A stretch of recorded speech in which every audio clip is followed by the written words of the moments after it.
How to send a message in TikTok Lite. So let's see in this video. So moving forward, make sure to like this video and subscribe to our channel for more updates from us. So let's begin. The first step is you need to open your TikTok Lite application on your device. After that, you'll be able to see your home page or the videos of TikTok. So in order to send a message, you need to log into your account. For logging in, you can simply tap on profile or me option in the right bottom corner, and from over here you can log into your account.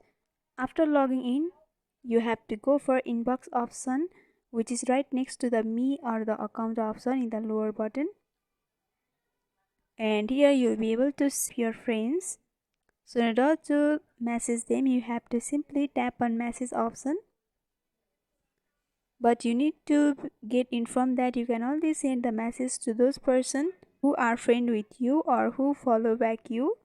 So in order to send message, you have to simply tap on send a message option. You can type the message and go for send option, and the message has been sent.